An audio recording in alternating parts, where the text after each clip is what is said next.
उम्रा का सीज़न जैसे हम सब जानते हैं दिसंबर में स्कूलों की छुट्टियां होती है।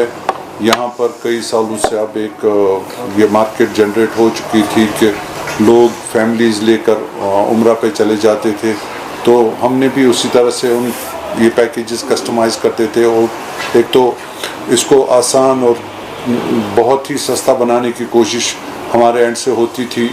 हम किसी हद तक या बहुत हद तक कामयाबी हो गई इस सिलसिले में, लेकिन 1-2 सालों से कुछ परेशानियां जो आप लोगों ने भी नोट की होगी, हमने आपको बार बार आपको कॉन्फिडेंस में लेकर आपको इस चीज़ की इतला दी थी। तो एक मदीना की अकोमोडेशन को लेकर वहाँ पर चूँकि मदीना की तोसी हो रही है, सिटी की तोसी हो रही है और वो बड़े पैमाने पर उसको अपग्रेड कर रहे हैं 2030 विजन के तहत, तो उससे जो एकोमोडेशन की किल्लत वहाँ पर पैदा हो गई।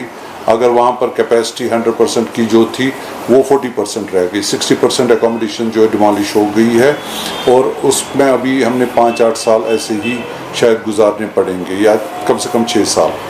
तो ये एक बहुत बड़ा इशू पिछले सालों में आ गया। इसको ओवरकम करने के लिए हमने इस साल ये फैसला किया कि मदीना की जो ड्यूरेशन है, नंबर ऑफ डेज़ है, उसको हम कम करेंगे। तो उसको हमने बहुत सारी चीज़ें मतलब मद्देनज़र रख के बहुत सारे पहलू जो हैं इसके, लोगों का जज्बात, लोगों का मोहब्बत उस जगह से, तो इस सब चीज़ों को कंसिडर करने के बाद और साथ मेन जो हमारे पास बजट का जो रेस्ट्रेंट था कि उसको ज़्यादा न जाए, 4 नाइट्स से 5 नाइट्स हम मदीना में दे पाएंगे लोगों को। इस बजट में जो हम इकॉनमी पैकेजेस करते हैं, मेरे ख्याल से 1,30,000 के आसपास होता है ये पैकेज हमारे, तो वो पैकेजेस हमारे उसमें हम 4 या 5 नाइट्स मदीना दे सकेंगे, उससे ज़्यादा नहीं दे सकेंगे।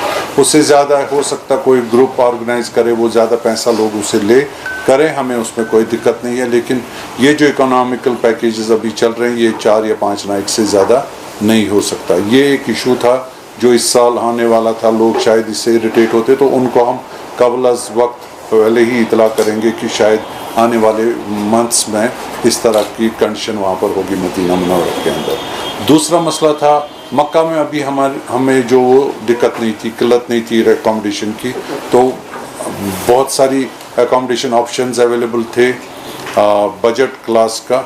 लेकिन उसमें भी इस साल अभी आपने रिसेंटली देखा होगा, न्यूज़ रिपोर्ट आप लोगों के पास आए होंगे कि मिसफला एक बहुत बड़ा एरिया है मक्का मुकरमा का, और जिस मिसफला में 60% एकोमोडेशन जो बजट क्लास एकोमोडेशन है वो 60% एकोमोडेशन लोगों के लिए वहाँ पर है, वो सारी मुनहदिम हो चुकी है, बंद हो चुकी है। उन्होंने लाइट्स, इलेक्ट्रिसिटी, वाटर सप्लाईज सब चीज़ उसमें उन्होंने काट दिया है।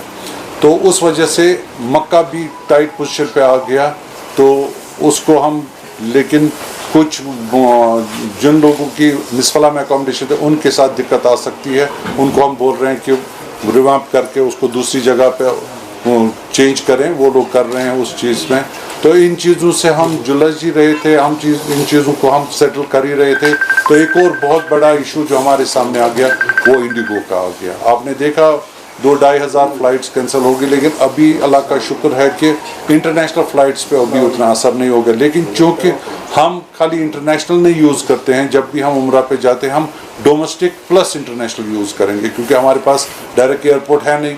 हम कई बार पिछले 10-15 सालों से गवर्नमेंट को लगातार रिक्वेस्ट कर रहे हैं, चाहे वो यूटी गवर्नमेंट हो, स्टेट गवर्नमेंट थी या फिर यूनियन गवर्नमेंट है, जो मिनिस्टर्स हैं उन तक बात पहुंचाई, रिक्वेस्ट किए कि हमें ये एयरपोर्ट जो श्रीनगर इंटरनेशनल एयरपोर्ट आपने नाम उसका रखा, इसको अब इंटरनेशनल कर दीजिए। क्यों इतनी दिक्कत आ रही है? शायद हम उस मुसीबत में नहीं फंस जाते जो अभी कई दिनों से हमारे कई ग्रुप्स जो है वो नहीं फ्लाई कर पाए, जिसकी वजह से उनकी ऑनवर्ड जर्नी जो थी वो भी कैंसिल हो चुकी। उस कैंसिलेशन से क्या हो गया, जो भी हमारी अकोमोडेशन है तो वो अकोमोडेशन कैंसिल हो गई, और कैंसिलेशन बिल्कुल ज़ीरो कैंसिलेशन है। ये पीक सीज़न है, दिसंबर, जनवरी, फरवरी, बहुत ही महंगा पीरियड है, क्योंकि डिमांड बहुत ज़्यादा, पूरी दुनिया से लोग आते हैं। मौसम ठंडे मौसम की वजह से मक्का मुकरमा के अंदर। तो उस वजह से हमें बहुत बड़ा भारी नुकसान हमें इस इंडिगो की वजह से उठाना पड़ा। मैं लोगों से अपील करना चाहता हूँ, जो भी ज़ायरीन हैं, जो भी लोग जाते हैं उनके रिश्तेदारों से, आप इस बात को खुदारा समझ लीजिए कि जब इंडिगो की फ़्लाइट कैंसिल होती है तो उसमें इस एजेंट की कोई दखल अंदाजी नहीं है, उसमें इस एजेंट का कोई भी ऐसा प्लान नहीं है कि उसने ये जानबूझकर किया। कुछ रील्स आप लोगों ने भी देखी होगी, बहुत गाली गलोच, बहुत ही बदतमीज़ी के साथ एजेंट के साथ पेश आना, उसको घर वालों को गालियां देना, ये मतलब मेरे ख्याल से किसी भी सोसाइटी के लिए ठीक नहीं है, हमारे लिए तो बिल्कुल भी ठीक नहीं है। तो मैं लोगों से अपील करूं कि इस चीज़ को समझ लीजिए, और जब भी फ़्लाइट कैंसिल होगी वो फ़्लाइट की तरफ से होगी, हमारी तरफ से नहीं होगी। हम एजेंट हैं, हम कमीशन पे हमारा अपना जो भी रोज़गार है वो कमीशन पे चला लेते हैं। हम परचेज़ करते हैं, फ़्लाइट्स परचेज़ करते हैं, एकोमोडेशन परचेज़ करते हैं, उसमें कमीशन हमारा होता है। बस कमीशन कितना 2%, 1%, 3%, उससे ज़्यादा हमारा इस पूरे पैकेज पे हक नहीं है।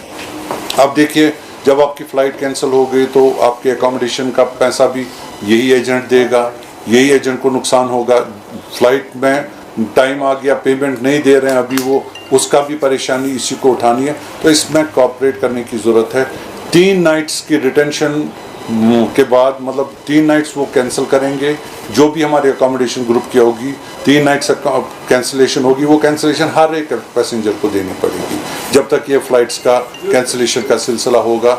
एयर इंडिगो का हम लोग उनके साथ हम लोग देख रहे हैं कि इसको कैसे ओवरकम करें, लेकिन बहरहाल कस्टमर को ये ब्रांड फेस करना पड़ेगा। ड्यू टू इंडिगो की फ़्लाइट या कोई भी फ़्लाइट कैंसिल होती है, लेकिन एजेंट नहीं दे पाएगा। हमारे लोग इतने बड़े आदमी नहीं है कि वो 3-3 दिन 4-4 दिन की अकोमोडेशन अपनी जेब से दे सके। ये एक बहुत बड़ा इशू था उम्रा को लेकर, अभी जो रिसेंटली हमारे साथ फेस हो रहा है, अभी चल रहा है। अभी पता नहीं कब तक ये मसला हल हो जाएगा फ़्लाइट्स का, तब तक ये इस चीज़ को हमें देखना पड़ेगा। एक और इशू है जो मुझे बहुत अहम इशू है, वो 2026 का हज। आप लोगों को पता होगा पिछले साल से एक नया सिस्टम सऊदी हुकूमत ने इंट्रोड्यूस किया है, हज को रिलेटेड एक नया सिस्टम इंट्रोड्यूस हो गया है। वो प्री बुकिंग करते हैं, यानी जितने भी लोग जाना है हज का, 6 महीने पहले सारे फॉर्मेलिटीज़ कंप्लीट होनी चाहिए। मीना की जगह, एकोमोडेशन, एवरीथिंग। तो उस हिसाब से जो हमारे डेट्स थे 9-10 दिसंबर तक, 12 दिसंबर तक सारी एकोमोडेशन कंप्लीट होनी चाहिए, और 26 जनवरी तक जो नोटिफिकेशन है, 26 जनवरी तक सारे पैसेंजर लिस्ट हमको वहाँ पर भेजना है। उसके बाद किसी भी टाइम वो हो सके वीज़ा सिस्टम बंद करेंगे। तो मैं लोगों को अपील करना चाहता हूँ, जिन लोगों को हज पे जाना है और जाना चाहिए, जिन लोगों को फ़र्ज़ हो चुका है फ़ौरन हज पे जाना चाहिए, देर नहीं करनी चाहिए, तो उनको फ़ौरन मतलब इस बात की कॉल लेनी चाहिए और उनको बुकिंग करना चाहिए, जहाँ पर भी जिनके साथ जिनको बुक करना चाहिए, लेकिन इसमें दाखिल नहीं होनी चाहिए। अच्छा, एक और बात मैं जो बोल गया, हम अक्सर जो हमारे ग्रुप्स जो जाते थे उम्रा पे, तो उनको मक्का से मदीना जब हम लेते थे तो वाया बदर लेते थे, तो वो बदर कम्प्लीटली कैंसिल हो गया, उसको बैन लग गई, सऊदी हुकूमत ने उस पर रोक लगा दी, वो नहीं जा सकता। अगर कोई जाएगा भी उसके साथ ज्यादती हो सकती है। वो जो इंश्योरेंस होता है उस वीज़ा के साथ, कुछ खुदा न खास्ता कोई ऐसे अनटुवर्ड इंसिडेंट हो गया, वो इंश्योरेंस आपको नहीं मिलेगा और उसमें कॉन्सिक्वेंसेस भी हो सकते हैं, सऊदी हुकूमत डिपोर्ट भी कर सकता है। इसलिए एजेंट्स को उस बात के लिए रियादुल जन्ना एक और मसला है हमारा। रियादुल जन्ना पहले जो नुसूक पूरे ग्रुप को कराता था, अभी 10-15 दिनों से वो सारा सिस्टम बैठा हुआ है, इसलिए उसकी कोई गारंटी नहीं। आप अपने पर्सनल ऐप पे नुसूक डाउनलोड करके रियाजुल जन्ना की ये जो ज़ियारत है रिजर्वेशन कर सकते हो। एजेंसी की तरफ से कोई भी गारंटी नहीं है कि वो करें या नहीं करें। अगर करेंगे तो आपके सामने होगा, अगर नहीं होगा तो आप समझ लीजिए कि उनसे नहीं हो पाएगा। वो नुसूक का ही मसला है उसमें, तो आप अपना पर्सनल नुसूक डाउनलोड करके कर सकते हो। और ताइफ का जो जाना था, ताइफ भी बहुत सारे लोग लेते हैं, शायद उस पर भी रिव्यू हो रहा है सऊदी हुकूमत में, वो भी शायद बंद करेंगे। और अगर ऐसा हुआ तो आप लोगों के साथ